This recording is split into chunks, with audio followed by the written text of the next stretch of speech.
Louvado seja Deus, amém? Deus é bom.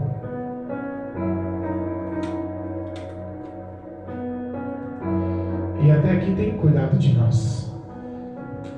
É a formosa presença do Senhor que tem velado e cuidado por nós. Eu saúdo a todos com a santa e gloriosa paz do Senhor Jesus. Amém. Estamos unidos na presença do Senhor em uma só fé, para honrar, exaltar e glorificar o nome do Senhor Deus Todo-Poderoso. Cremos que a presença do Espírito de Deus está em nosso meio. Cremos que a presença do Todo-Poderoso, Criador dos céus e da terra, que comanda tudo e todos e que não perde de vista os meus sentimentos, os teus sentimentos, as minhas orações, as tuas orações, está em nosso meio. É a presença poderosa do Espírito de Deus que nos capacita a estarmos aqui na casa de oração para honrar o nome do Senhor, para ser grato ao nome do Senhor, amém? E hoje, culto de doutrina, culto de ensinamento. Hoje, para a glória de Deus, quero eu, em nome de Jesus, iniciar uma pequena campanha de 7 segunda-feiras, das 7 cartas do Apocalipse, as 7 cartas reveladas de Jesus Cristo ao João, seu apóstolo, seu discípulo. E nós queremos enfatizar cada uma dessas cartas. Como sabemos que essas cartas foram direcionadas aos 7 tempos da igreja sobre a face da terra, nós vamos começar, em vez da primeira carta sobre a igreja de Éfeso, nós vamos iniciar ao contrário. Nós vamos iniciar sobre a igreja de Laodiceia, a 7ª carta, a última igreja, a última cidade, a última carta à igreja de Laodiceia. Porque pela simbologia dos 7 tempos da igreja sobre a face da terra, nós vivemos atualmente a história da igreja de Laodiceia sobre a face da terra. Então quero eu começar com a igreja de Laodiceia e depois seguir na ordem crescente de Éfeso até Filadélfia, em nome de Jesus, amém?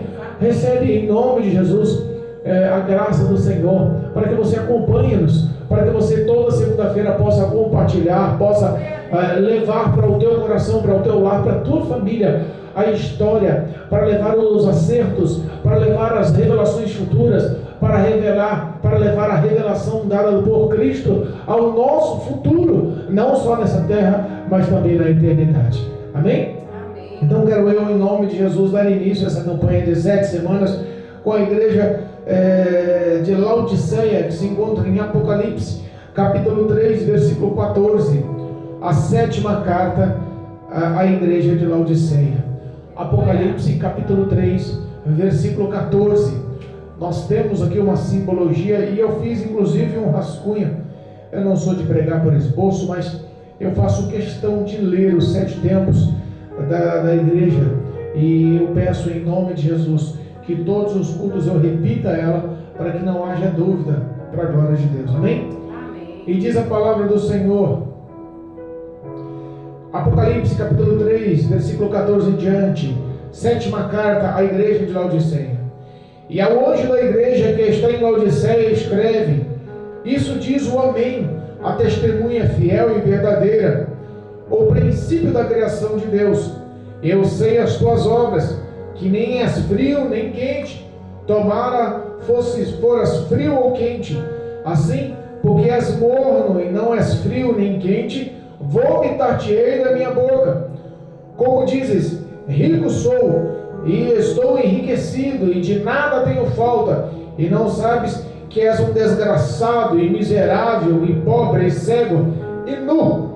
Aconselho-te que de mim compres ouro provado no fogo, para que te enriqueças, e vestes brancas, para que te vistas, e não apareça a vergonha da tua nudez, e que unjas os olhos com colírios, para que vejas. Eu repreendo e castigo a todo quanto amo. Sê, pois, zeloso e arrepende-te. Eis que estou à porta e bato. Se alguém ouvir a minha voz, abrir a porta, entrarei em sua casa, e com ele cearei, e ele comigo. Ao que vencer, lhe concederei que se assente comigo no meu trono, assim como eu venci e me assentei com meu Pai no seu trono. Quem tem ouvidos, ouça que o Espírito diz à igreja. Amém? Louvado seja Deus. Nós sabemos que o apóstolo João, um dos 12 seguidores de Cristo, discípulos de Cristo, era não só mas era um amigo íntimo, um amigo querido. E a Bíblia fala que Cristo aprove a ele revelar-lhe a revelação futura, o livro do Apocalipse, e lhe se apresentou de forma poderosa, a ponto que João chegou a desfalecer e chegar a quase morrer, mas o Senhor, com toda a sua glória, pôs a mão sobre os seus ombros e lhe colocou novamente em pé. E Deus Todo-Poderoso tem dado graça para que nós possamos entender. Tu és fiel, Senhor, e para entender o que Deus tinha a revelar, as palavras futuras. Amém? E nessas apresentações e expressões do que eram as igrejas, Cristo tinha que revelar a sinopse, o entendimento, de uma forma que João pudesse escrever, e fala a ele tudo o que se mostra, para que ele escrevesse, para que ele anotasse, para que ele marcasse. E a filosofia foi do início do Apocalipse, justamente sobre as 7 cartas da igreja do Apocalipse da Ásia Menor. E nós vamos falar sobre essas cartas que representam os 7 tempos da igreja após a ressurreição, a morte e a ressurreição de Cristo, quando ele subiu aos céus, após os 40 dias que os discípulos começaram a anunciar o reino dos céus, e começou-se a história da igreja com a história também do apóstolo Paulo, que foi um dos mártires percussores que iniciaram aí a história dos ministérios e das igrejas sobre toda a face da terra. Mas essas 7 cartas têm uma simbologia, e eu quero explicar cada simbologia dessa. A Bíblia fala que dessas 7 cartas ia-se para a igreja de 7 cidades diferentes. Uma delas era a igreja de Éfeso, a outra de Esmirna, Pérgamo, Tiatira, Sardes, Filadélfia e Laodiceia. Só que cada uma dessas cidades tinha a igreja, e cada um dos pastores dessas igrejas tinha recebido uma carta do apóstolo João, vindo da ilha de Patmos, vindo daquele presídio, daquela ilha de segurança máxima. E aquelas cartas chegaram a ele de uma forma realmente de contraste, realmente de confronto. A Bíblia nos ensina que Deus mostra a realidade de cada igreja sobre as cidades que estavam sendo escritas. A primeira igreja, a igreja da cidade de Éfeso, foi chamada como igreja apostólica, porque foi iniciada pelos apóstolos de Cristo, do ano 30 após o início do ministério do Senhor até o ano 100. E depois veio a igreja de Esmirna, que a igreja de Esmirna, na cidade de Esmirna, foi a igreja dos mártires, onde todos que foram alcançados e começaram a ser perseguidos de forma intensa, morreram sem negar a Cristo. Então essa igreja, esse tempo, essa fase dos anos 100 aos anos 312, foi a fase de mártires, onde pessoas morreram por professar a fé. A igreja de Pérgamo, a igreja imperial dos anos 313 a 590, foi a igreja onde o império dominou, onde a perseguição foi intensa, onde as pessoas eram usadas como tochas vivas para iluminar os palácios, as ruas, onde os cristãos eram perseguidos a tal forma que eram lançados nas arenas para serem devorados por leões. Foi a igreja imperial dos anos 313 ao 590, e a igreja de Tiatira, da cidade de Tiatira, começou assim o tempo da igreja da Idade Média, dos anos 590 a 1517. Passou quase um milênio, e esse tempo foi considerado o tempo das trevas, onde mais de um império romano maligno se imperou, e onde mais mortes surgiram em nome de Deus, onde a perseguição foi tão intensa que quase foi extinto os cristãos sobre a face da terra.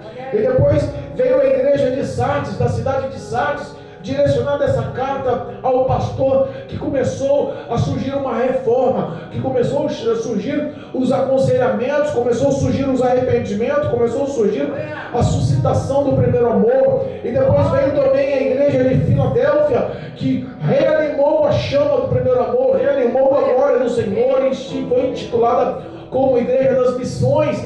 Essa Igreja das Missões começou de Sardes, começou de 1517 a 1730, e de Filadélfia de 1730 até 1900, e de 1900 entramos na Igreja de Laodiceia, que é a última, a sétima carta, a igreja que está de 1900 até agora, que é a era industrial, a era de crescimento econômico. Eu sei que é meio complicado, mas vamos entender por fase. Hoje nós vamos falar sobre a igreja de Laodiceia, porque justamente que replica a história de 1900 até os dias atuais, até o dia de hoje.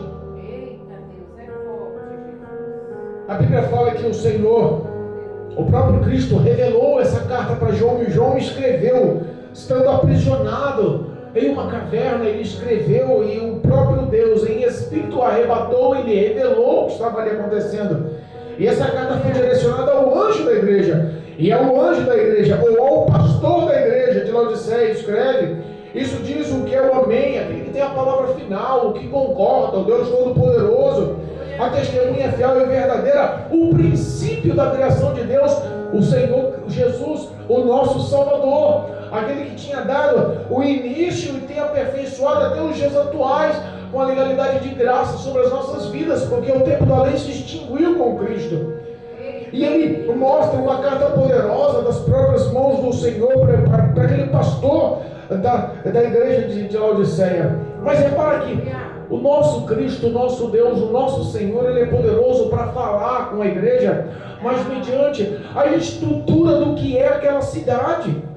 A cidade de Laodiceia era uma cidade rica, porque a cidade de Laodiceia, ela ficava em pontos estratégicos, no cruzamento dos principais caminhos que direcionavam a toda a estrutura da Ásia, que ligavam uma história na outra, a ponto dos pontos comerciais ser muito almejados. Aquela cidade, ela foi inaugurada 250 anos antes de Cristo, mas sofria por grandes por abalos de terremotos. E numa circunstância, há 160 anos antes de Cristo, houve-se um grande terremoto, e a cidade foi destruída, mas ela era uma cidade rica, era uma cidade com muitos recursos, era uma cidade onde tinha 4 grandes benefícios. A cidade, ela era tida como a cidade dos bancos, onde havia muitos bancos.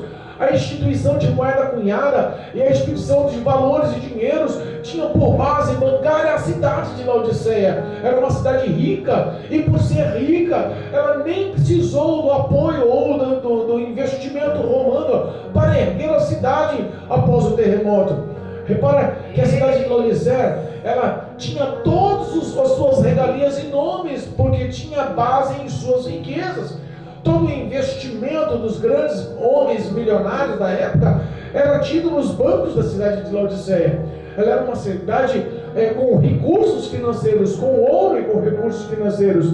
Outro benefício dela era uma cidade de um grande polo industrial. Era uma cidade onde eles fabricavam muitos tecidos e tinha uma certa lã negra que era exportada para todo mundo na época, que fez a fama e a fortuna da cidade.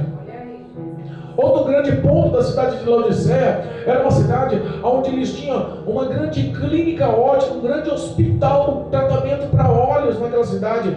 Eles fabricavam um certo produto, e esse produto afamou-se como a matéria-prima de um grande colírio extremamente eficaz. E ela também formou o nome. E além dos bancos que davam a fonte da riqueza, do grande polo industrial através da formação e exportação dos tecidos, também da grande clínica de olhos e tratamento das vistas, também tinha o nome e a vantagem de ter fontes de águas termais, águas aquecidas. Então era uma cidade turística, com polo industrial, com grande tratamento médico e rica pelos seus bancos. E toda a influência dessa estrutura de cidade formada e exemplo, em vez da igreja de Laodiceia, em vez da igreja daquele pastor daquela igreja de Laodiceia contaminar aquela cidade com Cristo, toda a influência do seu status contaminou a igreja de Laodiceia. Meu Deus. Pastor, toda essa história para que nós possamos entender que às vezes a riqueza, a conquista, a saúde, o luxo, a ostentação, ela entra com sutileza, mas ela acaba conquistando os corações de todos os membros daquela cidade. E isso acontece, e aconteceu naquela época, e também acontece nos dias atuais.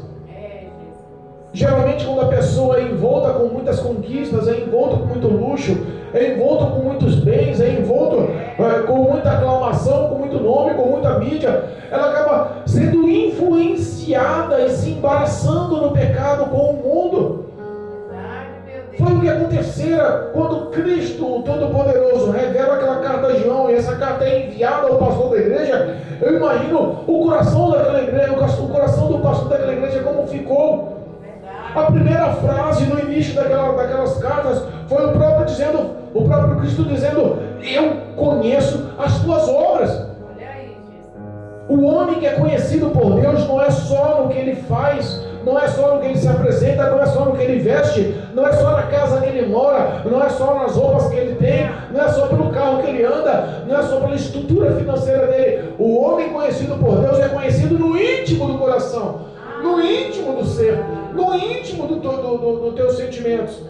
Quando Deus olha e fala para o pastor daquela igreja: eu conheço as tuas obras e sei que tu não és frio nem quente. E porque não és frio nem quente, porque tu és morno, eu tenho vontade de te vomitar. Repara que Cristo, ele mostrou que conhecia as obras de todas as 7 igrejas, de todas as 7 cidades que foram enviadas cartas por João. E em algumas delas ele elogiou, a outras delas ele criticou.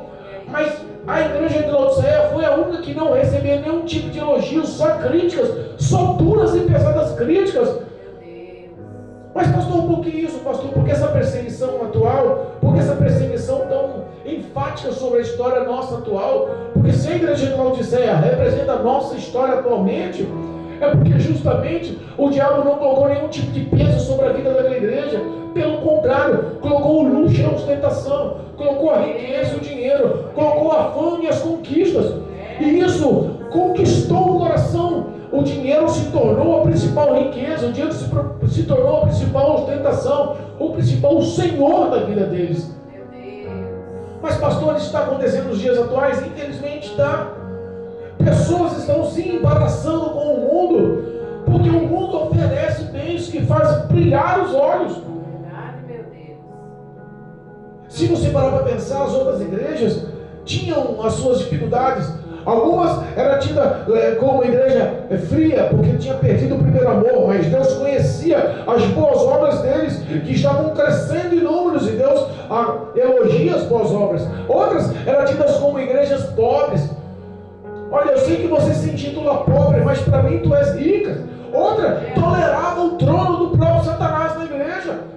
E não é diferente dos dias atuais. Outras, o diabo punha pressão para que as pessoas aceitassem e tolerassem pessoas, grupos influenciando as pessoas à prostituição, ao adultério, ao sexo livre.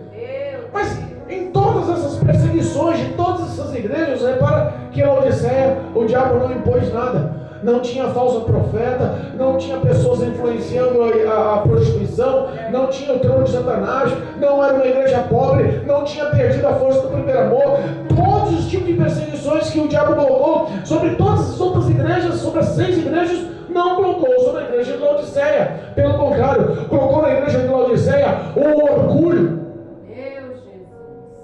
E eu costumo dizer que embaixo de cada pecado, se você raspar um pouquinho o pecado, você vai ver a raiz do pecado, que é o orgulho. Verdade, meu Deus. O orgulho tem destruído a história da igreja atualmente, como destruía a história da igreja de Laodiceia na época. Verdade, meu Pai. Santo, santo. O próprio Cristo disse: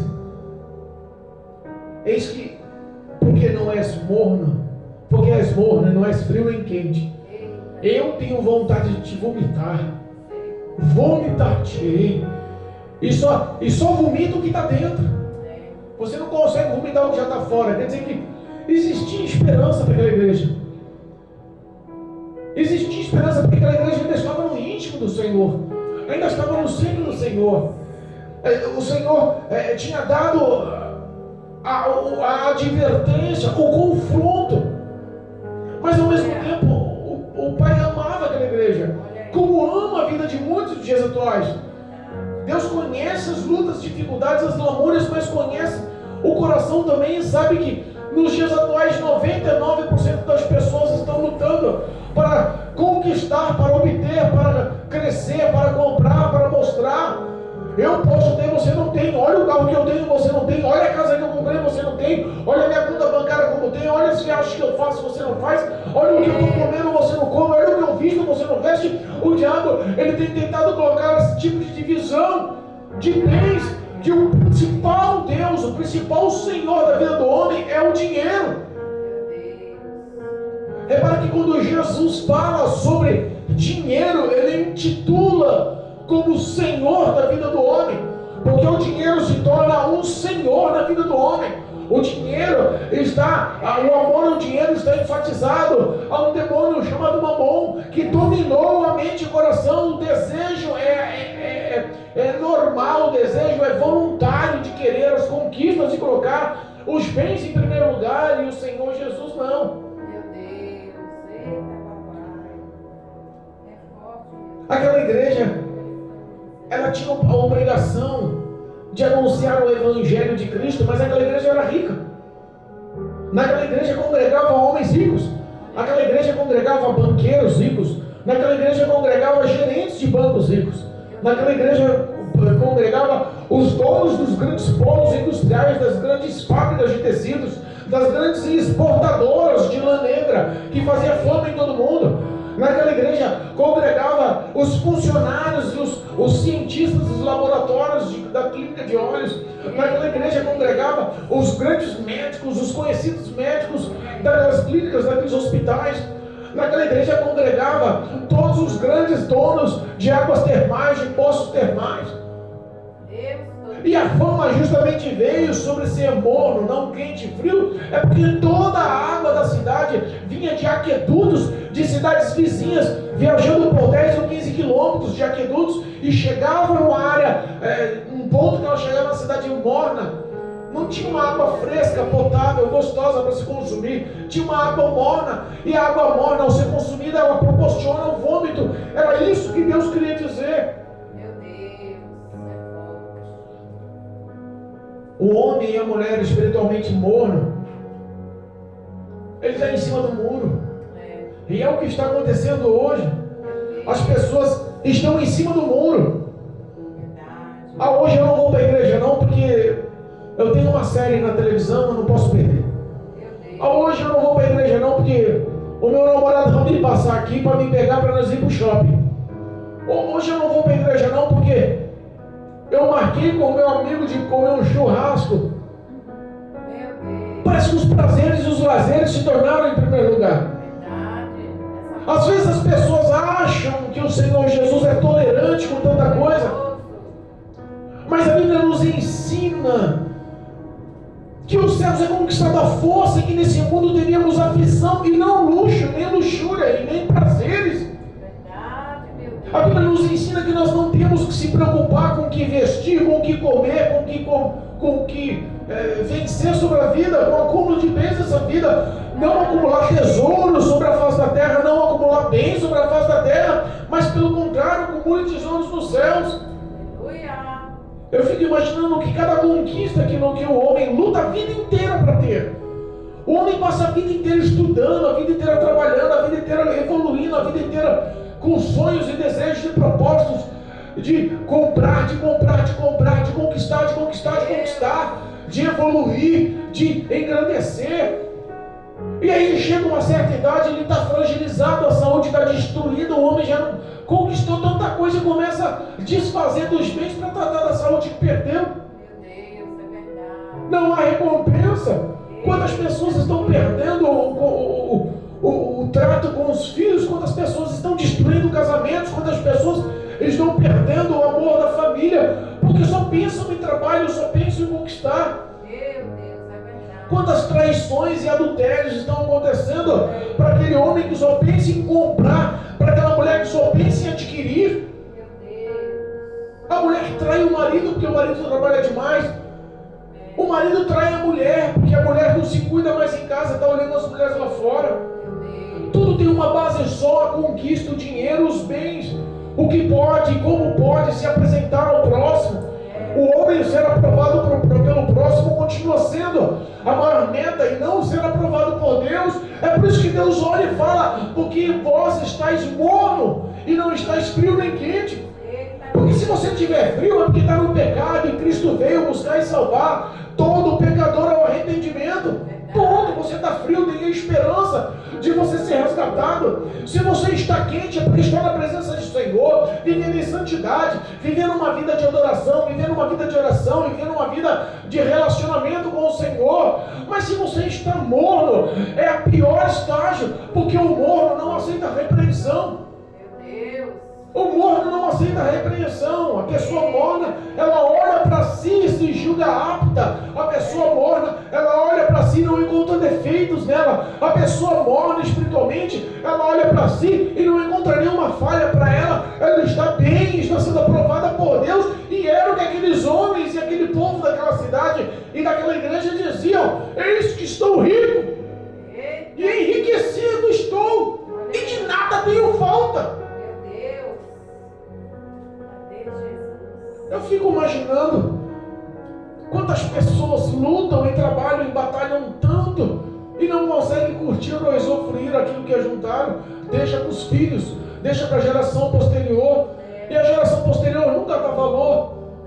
O homem passa a vida inteira acumulando bens, e quando é para usufruir, para curtir, para viver aquilo, não tem mais saúde para isso. E aí, no auge das suas conquistas, Deus olha para ele e fala assim: olha, louco, o que tu tens, tudo que tu tens, o que você pode fazer, o que você pode trocar para dar em troca da tua alma? O que você tem que pode valer a tua alma? Olha aí, gente. Se uma vez eu falei completo hoje, se me oferecerem 10 milhões de reais hoje, como é que você vai amanhecer? Amanhã eu vou colocar 10 milhões na sua conta. Fala hoje para você ver como você vai amanhecer amanhã alegre, contente. Mas a pessoa fala: eu te dou 10 milhões na sua conta, mas também eu corto o direito de você viver. Você não vai mais acordar. O que você quer, os 10 milhões ou o direito de acordar? As pessoas estão valorizando os bens no oposto. É isso que Cristo olha e através da carta fala ao pastor da igreja de Laodiceia, fala aos moradores daquela cidade. É como é exposto nos dias atuais. A influência do mundo se tornou muito mais forte nas igrejas. Se nós formos dar um exemplo atual disso, nos dias atuais disso, imagina assim, o nosso país, Brasil. O Brasil recebe pessoas dos 4 cantos do mundo. É um país tropical, é um país que tem um turismo em alta, mas algumas cidades continuam tendo os seus hábitos e costumes. Se você for no Pernambuco, o costume do frevo, o costume do forró é normal. Se você for no sul, tomar o chimarrão ou a dança da bombacha, é normal. Mas se você for vir no sudeste, numa igreja, numa cidade grande como São Paulo, não tem hábitos, porque houve mistura de tudo. Tem pessoas do 4 cantos do planeta aqui. Aqui em São Paulo existe diferença. As pessoas da Zona Norte falam diferente das pessoas da Zona Sul. As pessoas da Zona Leste se vestem diferente das pessoas da Zona Oeste. Os costumes se misturaram. Não tem uma identidade a cidade. A cidade tem a identidade dos 4 cantos do planeta, porque existem pessoas de vários locais naquele local. E da mesma forma, a igreja de Laodiceia, ela estava influenciada porque aquela cidade de Laodiceia era uma cidade famosa, onde homens ricos e poderosos iam, onde pessoas ricas e famosas iam, onde pessoas iam procurar lazer nas fontes termais, onde pessoas iam fazer investimento no banco, onde pessoas iam fazer as suas compras e exportações e importações das vestes, ou iam fazer os tratamentos de saúde das suas vistas. Repara que toda a influência que houve da massa das pessoas que estavam naquela cidade influenciou também a igreja. A influência do mundo não pode chegar na igreja. A igreja é a luz do mundo. Se a influência do mundo chega na igreja, a igreja perde a presença de Deus. Verdade, meu pai. É assim. A igreja perde a presença de Deus. Eita Deus. E aí começa a repreensão do Pai. Olha aí. Quando a igreja perde a presença de Deus, o Senhor começa a repreender, mas lembra do detalhe, Ele repreende, Ele castiga e repreende quem Ele ama. Ele começa com repreensão, Ele não começa com castigo, Ele começa falando. E a fala foi, olha, como diz o versículo 17, como dizes, rico sou, eu estou enriquecido, de nada tenho falta. E aí vem a carta dizendo, entre aspas, olha que tapa na cara. Meu Deus. E não sabes que és desgraçado, miserável, pobre, cego e nu. E quem disse essas palavras foi o próprio Cristo para João escrever. Escreve aí, João, fala para eles que eles são pobres, miseráveis, desgraçados, cegos e nu. Meu Deus, é forte, Jesus. Você contradizer uma pessoa que não tem, ao ponto de vista dela não tem falhas, você contradizer, bater de frente ao ponto de vista de uma pessoa que é bem vista por toda a sociedade, porque se toda a cidade apoia, os ricos da igreja não podem ter falhas. Se toda a cidade apoia, os ricos da igreja, eles mandam na igreja, eles dominam os hábitos, os costumes, as ações da igreja são dominadas pelo mundo, são dominadas pela a influência dos homens ricos, e é o que está acontecendo nos dias atuais. E Cristo bate no peito e fala, ei, vocês são desgraçados, homens sem a graça de Deus, são miseráveis, mesmo sendo ricos, são miseráveis, não conseguem viver nem a riqueza, são cegos,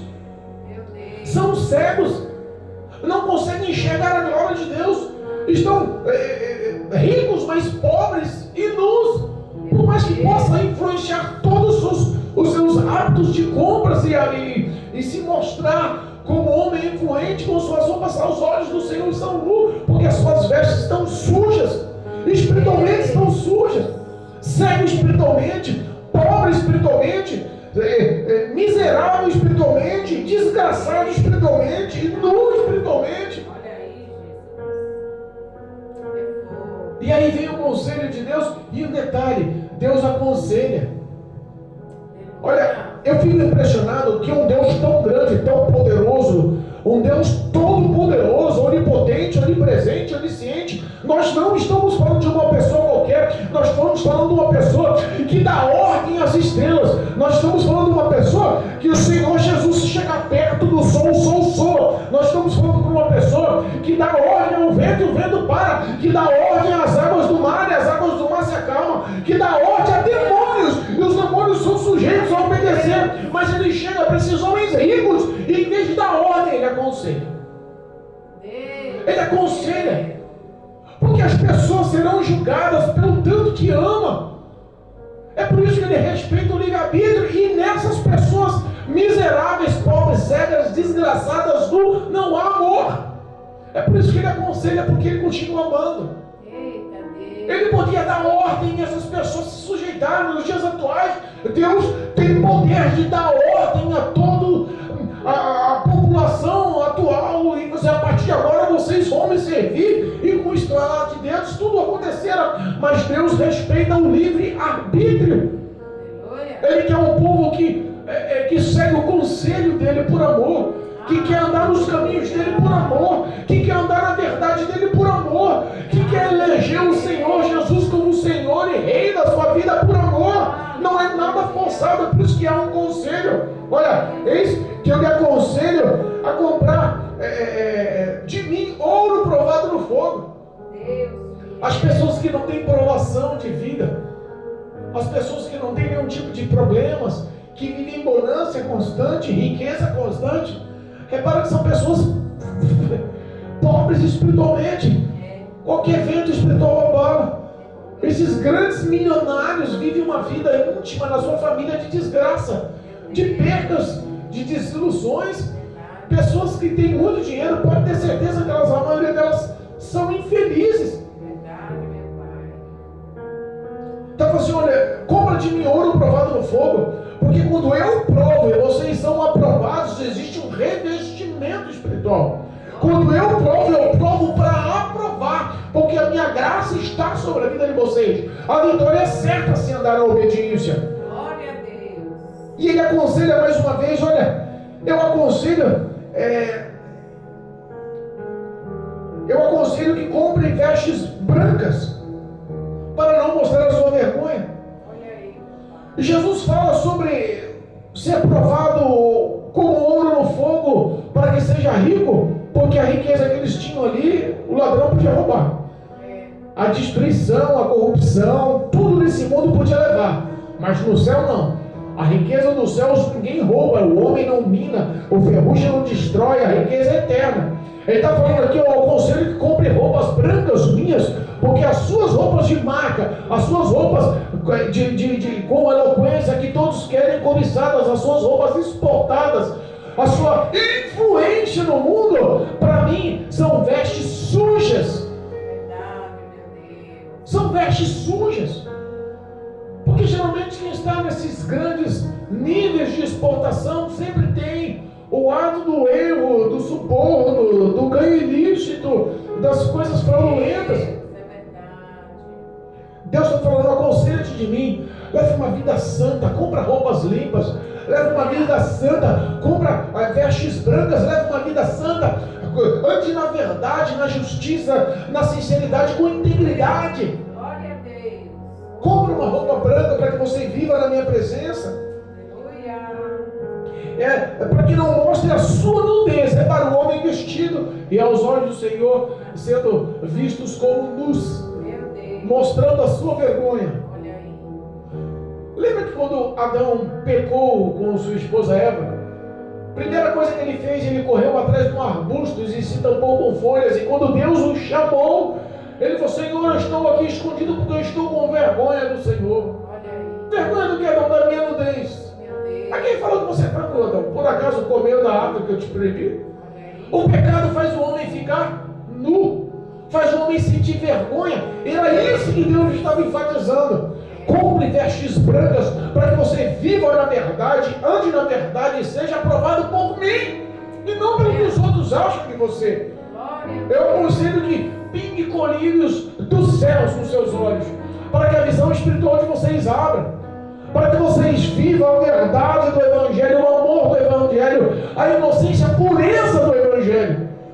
Porque quando a pessoa tem um olho altivo, é porque geralmente ela está ensoberbecida, orgulhosa, o ego lá em cima. A altivez é a vida natural dessas pessoas. E Deus está falando, aconselho de que pingue colírio dos céus nos seus olhos. Eu tenho colírio dos céus. O colírio dos céus vai abrir sua visão espiritual, vai mostrar o quanto você está vivendo uma vida de erro, de engano, de mentiras, de falhas, de pecados. Porque até o ato de não fazer o bem, você está pecando. Olha aí, gente. Abra a sua visão espiritual, pinga colírio dos céus. Eu estou te aconselhando. E sabe por que eu estou te aconselhando? Porque eu amo. E repara o que diz a palavra do verso 19. Eu repreendo e castigo a todos quanto amo. Mas aí tem a parte B. Sê, pois, zeloso e arrependa-te. Eita Deus. Quando Deus falou para aquele jovem rico, aquele jovem mancebo, que vinha numa grande caravana com seus servos e servas, com seus animais e suas riquezas, e encontrou-se com o Cristo no meio do caminho, e ele perguntou, mestre, bom mestre, o que me falta para herdar o reino dos céus? Deus olha e fala, por que me chamas bom? Eita Deus. Pratica o Evangelho, vive o Evangelho, os mandamentos do Senhor. Não, isso eu já tenho feito. Então faz o seguinte, vende parte do que tens e dê aos pobres. O coração dele doeu, porque o coração dele estava cheio das riquezas do mundo. E aí Deus fala, quão difícil será um homem entrar no reino dos céus. Mais fácil é um camelo passar no fundo de uma agulha. É o que está acontecendo aqui. As pessoas, para se arrepender, elas, para serem zelosas, terem apreço pelas coisas santas do Senhor, elas têm que se arrepender. E para se arrepender tem que fazer que nem Zaqueu. Senhor, metade do que eu tenho eu vou dar aos pobres. E se eu roubei alguém, eu vou retribuir 4 vezes mais. Ele abriu mão sem o Senhor pedir. Era o que o Senhor estava falando aqui. Aqui está pedindo. Lá ele abriu mão sem o Senhor pedir. Ele entrou na casa de um homem rico com ganhos ilícitos e ele abriu mão da riqueza por ter a presença de Deus na casa. As pessoas hoje não querem abrir mão do Senhor. das suas riquezas para ter o Senhor na vida delas, para ter o Senhor na casa delas. Deus está falando aqui, arrependa-se. Arrependa-se dessa vaidade, arrependa-se dessa ganância, arrependa-se desse prazer, dessa idolatria ao dinheiro, arrependa-se desse orgulho, arrependa-se. Glória a Deus. Mas quando ele fala arrependa-se, repare que o próximo versículo é um versículo muito enigmático. Eis que eu estou à porta e bato, e se alguém ouvir a minha voz e abrir a porta, eu entrarei em sua casa e com ele cearei e ele comigo. Eis que eu estou à porta e... Quer dizer que Deus estava fora daquela igreja. Como Deus está fora daquela cidade. Como Deus está fora do coração daquele povo. E como Deus está fora de muitos corações nos dias atuais, que está focado nos mesmos bens que a igreja de Laodiceia estava focada, nos mesmos bens que todos os moradores da cidade de Laodiceia estavam focados, em usufruir os prazeres das águas termais, em se mostrar ostensivo com as roupas importadas que o mundo todo almejava, em ter a sua ganância, o seu glamour como sendo tratado pelos melhores médicos e laboratórios, e ser um homem de grande influência com ouros e pratas e investimentos em bancos. É diferente dos dias atuais. As pessoas estão pisando um pelo outro por causa de uma bobeira qualquer. As pessoas estão massacrando, estão humilhando, estão denegrindo umas às outras, estão matando umas às outras. Hoje o ser humano não está valendo R$10. As trevas estão aí, atuantes, e as pessoas hoje estão pensando em si próprios. Ninguém mais pensa no amor ao próximo. É por isso que está falando assim, ó. Eis que eu estou à porta e bato. O que é isso que eu estou à porta e bato? Para analisar. Que às vezes o bater de Deus na porta é às vezes toda a prova que ele faz o homem sentir na pele, o bater de Deus. É por isso que quando Deus faz um bater na porta do coração, o bater na porta é a UTI chegar na porta de casa, o bater na porta é a porta de emprego se fechar, o bater na porta é a pessoa saudável ficar no leito, o bater na porta é a discórdia entre marido e mulher, o bater na porta é os filhos saindo de casa vivendo uma vida dissoluta, o bater na porta é os vícios entrando e destruindo. Às vezes a vida do homem vai de mal a pior, perde a casa, perde os bens, o ladrão vem e rouba. E Deus está batendo na porta. Por que ele está falando? Eis que eu bato a porta. Se alguém ouvir a minha voz, porque o homem só ouve, só dá crédito à voz de Deus quando está nas dores. Meu Deus, quando está nas dores. Olha aí, Jesus. O homem fica desempregado, ele lembra de Deus. O homem está saudável, de repente adoece, lembra de Deus. O homem está na UTI, no hospital, entre mal e pior. A vida dele está de mal a pior. Aí ele lembra de Deus. O homem não lembra de Deus se não for pelas dores. É por isso que quando Cristo fala, eis que eu estou à porta batendo, ele está batendo, ele está batendo. Porque quem sabe na dor a pessoa abre o coração. Quem sabe na dor a pessoa ouve a voz de Deus. Quem sabe na dor a pessoa dá crédito à palavra de Deus. Quem sabe na dor a pessoa valoriza a presença de Deus. Se abrir o coração, se abrir a porta do coração, se cansou de ficar sofrendo e apanhando, aí Deus entra na porta. Aí ainda tem um detalhe, olha. Eis que aí eu entro. Olha como é linda a frase. E eu entrarei em sua casa e com ele cearei. E ele comigo. Não tem coisa maior ou melhor do que receber um banquete do Senhor. Lembra daquele centurião que correu ao Senhor Jesus e pediu que curasse o seu servo amado que estava na casa moribundo, à beira da morte? Jesus falou assim: não, eu vou lá. E não, o senhor não vai, não precisa não, senhor, porque eu não sou digno que tu entres na minha casa. E quem estava falando era um homem rico, centurião, que dava ordem a soldados do Império Romano, que tinha uma bela casa e que gostava do seu servo. Ele tinha o que mostrar para o Senhor. Ele não entrava numa choupana, numa cabana, numa tenda. Ele entrava numa casa de grande luxo na época. Mas ele falou assim: eu não sou digno que o senhor entre na minha casa. E Deus está olhando as pessoas hoje pedindo para entrar na casa, e aquele homem com posse e condições se pôs no papel de humildade e disse: eu não sou digno porque eu sou pecador. E Deus com uma só palavra vai e manda cura. O milagre acontece porque Deus quer entrar na casa do coração, quer entrar na casa das pessoas humildes, quer entrar na casa das pessoas humildes, das pessoas que reconhecem: eu não sou digno, eu sou pecador, eu não sou digno, eu falho, eu não sou digno, eu erro. Lembra das pessoas que estavam à praça ouvindo a pregação e as orações dos fariseus? As orações eram um marco, era um ponto forte dos fariseus. Eles oravam em praça pública: eis que eu não sou como tal homem, eis que eu oro tantas vezes por dia, eis que eu jejuo 2 vezes por semana, eis que eu dou o dízimo de tudo que tenho, eis que eu faço minha caridade. Não sou como esse publicano, esse daí. Meu Jesus. E o publicano lá, batendo a mão no peito, não tinha coragem nem de olhar para o céu: Senhor, tenha compaixão de mim, perdoa-me porque sou pecador.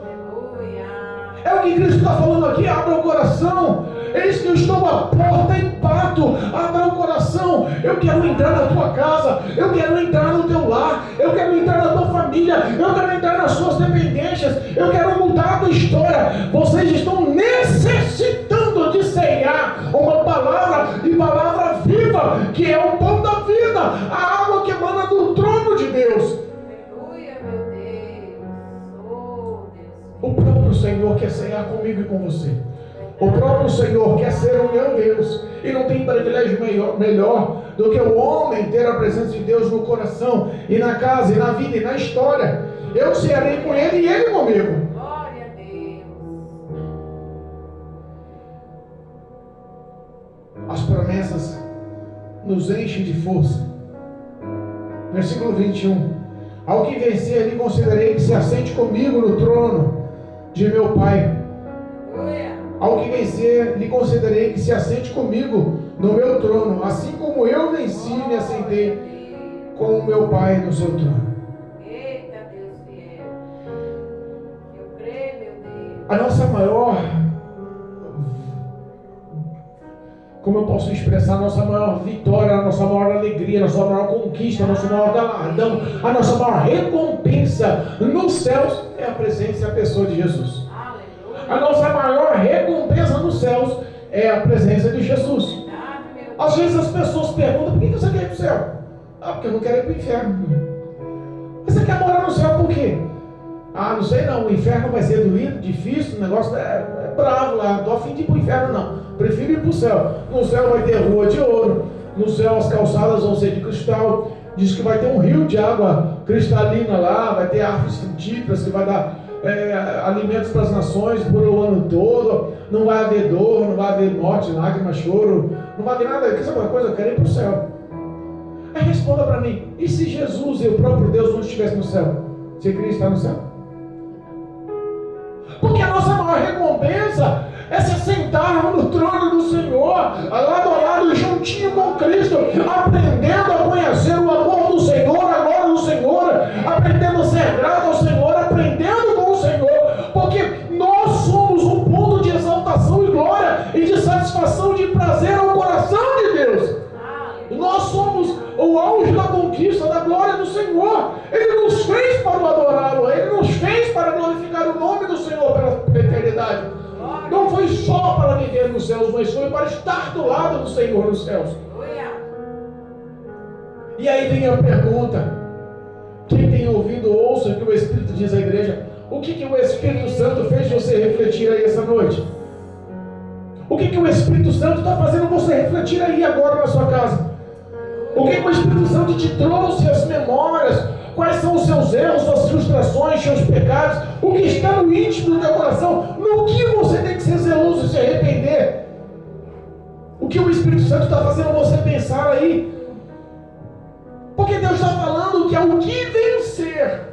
Tem que vencer. Se não vencer e levar uma vida mediana, medíocre, na média, achando que está bem e achando que não pode ser tocada, achando que não pode ser repreendida, não pode ser confrontada, porque a sua própria autoanálise mostra-se perfeita aos olhos de Deus. Cuidado! Cuidado! Porque a Bíblia nos ensina que quando o homem se sente forte, é aí que ele está fraco. É aí que ele está fraco, é aí que as defesas estão arriadas, é aí que o inimigo tem espaço para destruir a vida do homem.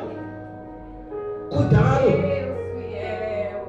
Lá em 1 Coríntios, quando fala assim, no capítulo 11, quando se fala assim da Santa Ceia, fala assim: examine-se, pois, o homem a si mesmo. Porque se o homem examinasse a si mesmo e julgasse a si mesmo, o homem tem que aprender a se julgar, se auto-examinar. E a base de ser examinado, a base dessa autoanálise é a palavra de Deus. O que é a palavra de Deus? O que a Bíblia fala que contradiz o que as minhas ações, os meus sentimentos, as minhas falas? Porque as pessoas só querem receber o que é bom. Está todo mundo com os pensamentos, e principalmente nos dias atuais, nas igrejas atuais, nos pensamentos atuais, as pessoas só estão a fim de viver as bênçãos do Senhor.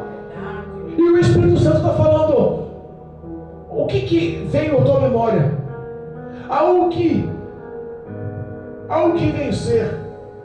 As pessoas só estão pensando em vencer, mas tem algo que vencer. Porque tem muitos que não vão vencer. Quem tem ouvidos, ouça o que o Espírito diz à igreja.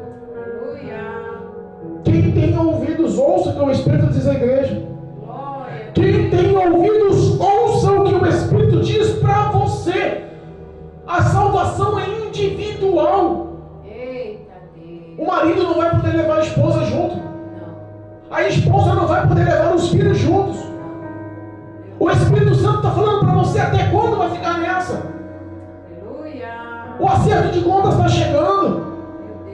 O dia de prestar o acerto de contas no tribunal do Senhor está chegando. Cristo hoje é advogado fiel, bom advogado, justo advogado, poderoso advogado, o que peleja a nosso favor, aquele que está apto para vencer, aquele que nunca perdeu a batalha. Esse é o nosso Salvador. Glória a Deus. Mas um dia ele vai se tornar o justo juiz. Amém, Jesus. Em nome de Jesus. Glória a Deus. Que a graça do Senhor possa entrar no teu coração e na tua mente. E que o Espírito de Deus possa verdadeiramente trazer o zelo e o arrependimento, a confissão e o abandono do pecado, para que a misericórdia te envolva e que você possa começar a ter Cristo no teu coração, na tua casa, na tua vida, e aprender a satisfazer e saborear do poder dessa palavra na Santa Ceia que o Senhor quer lhe oferecer. Abandone o que o mundo oferece, não se embaralhe com o que o mundo oferece, não se embaralhe com o pecado do mundo, mas viva uma vida aprovada por Deus, viva uma vida de santidade. Não importa se o homem te aprova ou não te aprova, se vai reprovar ou não vai reprovar, se está bem visto ou não está bem visto. O importante é você estar cumprindo as Escrituras, a vontade e o querer de Deus, porque a vontade do Senhor é sempre boa, perfeita e agradável, e Deus nunca vai te frustrar, nunca vai te abandonar. Nunca. A vitória é certa em nome de Jesus. As promessas dele são reais, é fato, vai se cumprir. Ele não esqueceu de você. Jesus Cristo te ama e quer mudar a tua história. Em nome de Jesus. Que a graça te acompanhe em nome de Jesus. Amém? Louvado seja o nome do Senhor.